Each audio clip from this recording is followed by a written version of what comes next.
Com alegria, vamos continuar o estudo do livro Consolador, que é o Espiritismo na sua feição de Consolador prometido pelo Cristo, com aspecto científico, filosófico, religioso e explicado por Emmanuel durante estudos com Chico Xavier. Vamos falar hoje sobre o dever. Os itens serão: boa ação, acaso, atitude mental favorável, dever dos cônjuges, obrigação das mães terrestres, filhos incorrigíveis, ação dos pais na terra, a mentira, verdade com franqueza, auxílio espiritual, esclarecimento interior, os amigos espirituais e as queixas dos crentes. Sempre lembrando que crentes aqui não quer dizer um segmento religioso. Crentes são todos aqueles que acreditam, certo? Questão 185. Quais as características de uma boa ação? Resposta.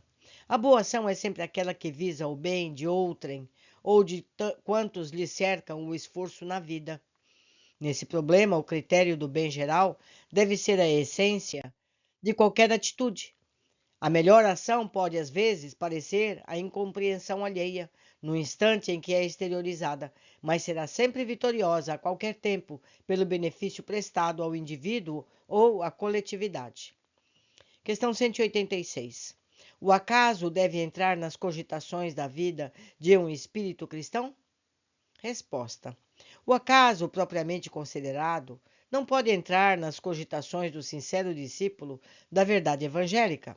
No capítulo do trabalho e do sofrimento, a sua alma esclarecida conhece a necessidade da própria redenção, com vistas ao passado delituoso e no que se refere aos desvios e erros do presente.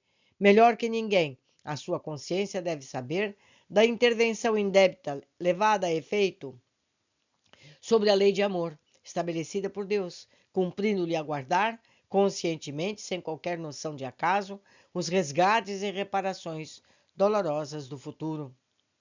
Questão 187. Qual atitude mental mais favorecerá o nosso êxito espiritual nos trabalhos do mundo? Nos diz Emmanuel. Essa atitude deve ser a que vos é ensinada pela lei divina, na reencarnação em que vos encontrais, isto é, a do esquecimento de todo o mal, para recordar apenas o bem e a sagrada oportunidade de trabalho e edificação do patrimônio eterno do tempo. Esquecer o mal é aniquilá-lo, é perdoar a quem o pratica, é ensinar o amor, conquistando afeições sinceras e preciosas. Daí a necessidade do perdão no mundo para que o incêndio do mal possa ser exterminado, devolvendo-se a paz legítima aos corações. Questão 188. Como devem proceder os cônjuges para bem cumprir os seus deveres? Resposta. O matrimônio, muito frequentemente na Terra, constitui uma prova difícil, mas redentora. Os cônjuges, desvelados por bem cumprir suas obrigações divinas, devem observar o máximo de atenção, respeito e carinho mútuo, concentrando-se ambos no lar, sempre que haja um perigo, ameaçando-lhe a felicidade doméstica, porque na prece e na vigilância espiritual encontrarão sempre as melhores defesas. No lar, muitas vezes, quando um dos cônjuges se transvia, a tarefa é de luta e lágrimas penosas, porém no sacrifício toda a alma se santifica e se ilumina, transformando-se em modelo no sagrado instituto da família. Para alcançar a paciência e o heroísmo domésticos, faz-se mistério a mais estranhar da fé em Deus, tomando-se como espelho divino a exemplificação de Jesus no seu apostolado de abnegação e de dor à face da terra. Questão 189. Que deve fazer a mãe terrestre para cumprir evangelicamente os seus deveres, conduzindo os filhos para o bem e para a verdade? Resposta. No ambiente doméstico, o coração maternal deve ser o expoente divino de toda a compreensão espiritual e de todos os sacrifícios pela paz da família. Dentro dessa esfera de trabalho, na mais santificada tarefa de renúncia pessoal, a mulher cristã acende a verdadeira luz para o caminho dos filhos, através da vida. A missão materna resume-se em dar sempre o amor de Deus, o Pai de infinita bondade, que pôs no coração das mães a sagrada essência da vida. Nos labores do mundo, existem aquelas que se deixam levar pelo egoísmo do ambiente particularista. Contudo, é preciso acordar a tempo, de modo a não viciar a fonte da ternura. A mãe terrestre deve compreender, antes de tudo, que seus filhos, primeiramente, são filhos de Deus. Desde a infância, deve prepará-los para o trabalho e para a luta que os esperam.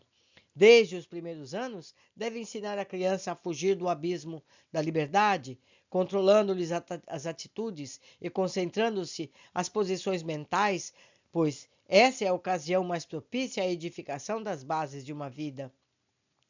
Deve sentir os filhos de outras mães como se fossem os seus próprios, sem guardar de modo algum a falsa compreensão de que os seus são melhores e mais altamente aquinhoados que os das outras. Ensinará a tolerância mais pura, mas não desdenhará a energia quando seja necessária no processo da educação, reconhecida a heterogeneidade das tendências e a diversidade dos temperamentos. Sacrifica-se de todos os modos ao seu alcance, sem quebrar o padrão da grandeza espiritual de sua tarefa, pela paz dos filhos, ensinando-lhes que toda dor é respeitável e que todo trabalho edificante é divino e que todo desperdício é uma falta grave. Ensinar-lhes-á o respeito pelo infortúnio alheio, para que sejam igualmente amparados no mundo, na hora da amargura que os espera, comum a todos os espíritos encarnados. Nos problemas da dor e do trabalho, da provação e da experiência, não deve dar razão a qualquer queixa dos filhos sem exame desapaixonado e meticuloso das questões, levantando-lhes os sentimentos para Deus, sem permitir que estacionem na futilidade ou nos prejuízos morais das situações transitórias do mundo. Será ela no lar o bom conselho, sem parcialidade, o estímulo do trabalho e da fonte de harmonia para todos. Buscará a piedosa Mãe de Jesus o símbolo das virtudes cristãs, transmitindo aos que a cercam os dons sublimes da humildade e da perseverança, sem qualquer preocupação pelas glórias efêmeras da vida material.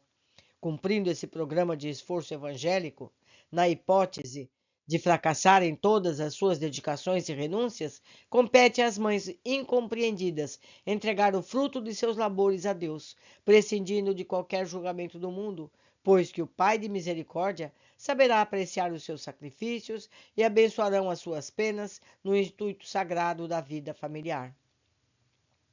Questão 190. Quantos filhos são rebeldes, incorrigíveis, impermeáveis a todos os processos educativos? Como devem proceder os pais? Resposta.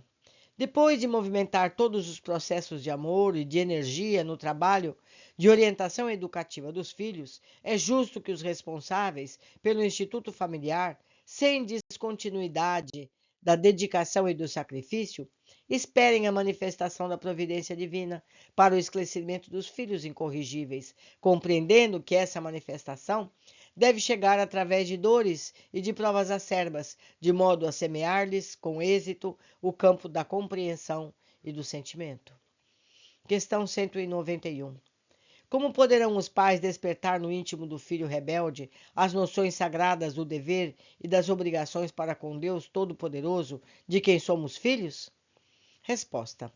Depois de esgotar todos os recursos a bem dos filhos e depois da prática sincera de todos os processos amorosos e enérgicos pela sua formação espiritual, sem êxito algum, é preciso que os pais estimem esses filhos adultos que não lhes apreendam a palavra e a exemplificação, os irmãos indiferentes ou endurecidos de sua alma, comparsas do passado delituoso, que é necessário entregar a Deus, de modo que sejam naturalmente trabalhados pelos processos tristes e violentos da educação do mundo. A dor tem possibilidades desconhecidas para penetrar nos espíritos onde a linfa do amor não conseguiu brotar, não obstante o serviço inestimável do afeto paternal humano. Eis a razão pela qual, em certas circunstâncias da vida, faz-se mister que os pais estejam revestidos de suprema resignação, reconhecendo no sofrimento que persegue os filhos a manifestação de uma bondade superior, cujo buril oculto, constituído por sofrimento remodela e aperfeiçoa com vistas ao futuro espiritual. Questão 192. A mentira retarda o desenvolvimento do espírito? Resposta.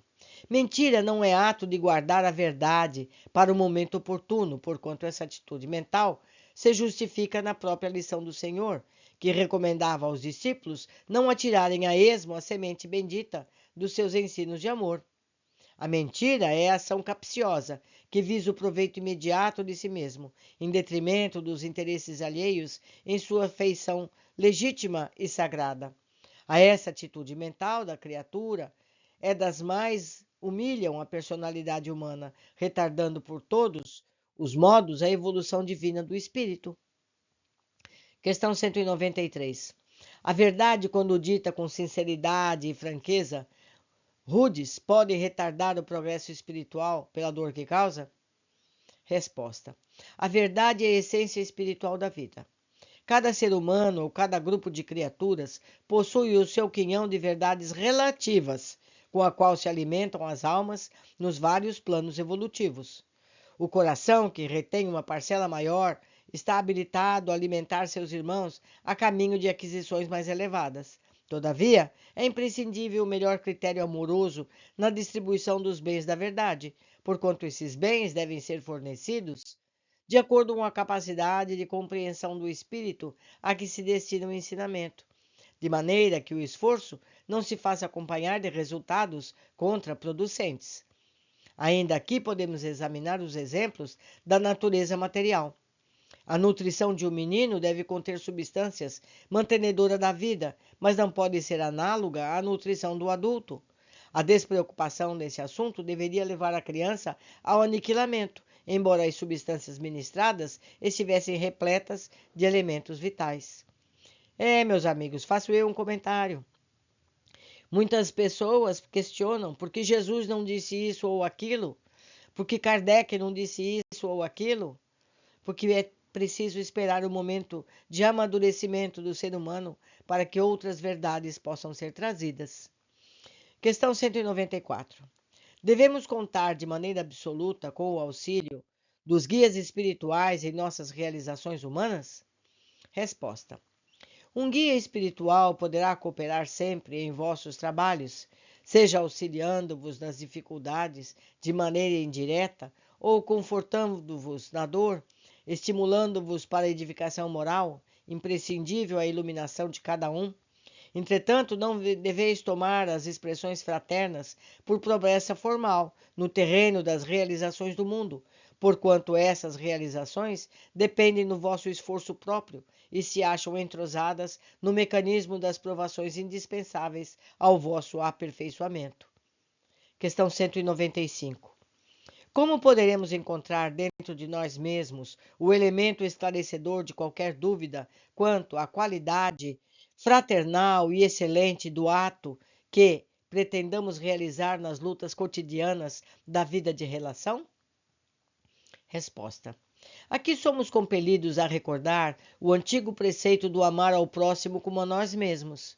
Em todos os seus atos, o discípulo de Jesus deverá considerar que estaria satisfeito recebendo-os de um seu irmão na mesma qualidade, intensidade e modalidade com que pretende aplicar o conceito ou exemplos aos outros. Com esse processo introspectivo, cessariam todas as campanhas levianas dos atos e das palavras, e a comunidade cristã estaria integrada em conjunto ao seu legítimo caminho. Questão 196. Como encaram os guias espirituais as nossas queixas? Resposta. Muitas são consideradas verdadeiras preces dignas de toda a carinhosa atenção dos amigos desencarnados. A maioria, porém, não passa de lamentação estéril, a que o ser humano se acostumou como a um vício qualquer, porque se tende nas mãos o remédio eficaz com o Evangelho de Jesus e com os consoladores esclarecimentos da doutrina dos Espíritos, a repetição de certas queixas traduz má vontade na aplicação legítima do conhecimento espiritista a vós mesmos. Meus amigos, não podemos esquecer que estamos num momento de educar-nos. Então, os problemas que chegam até nós é para que a gente aprenda alguma coisa. Eu tenho o hábito, quando chega uma dificuldade qualquer, eu me pergunto: o que eu devo aprender com isso? Porque aí o problema passa a ser uma solução. Por hoje ficamos por aqui. Aguardo todos nas próximas questões. Abraços!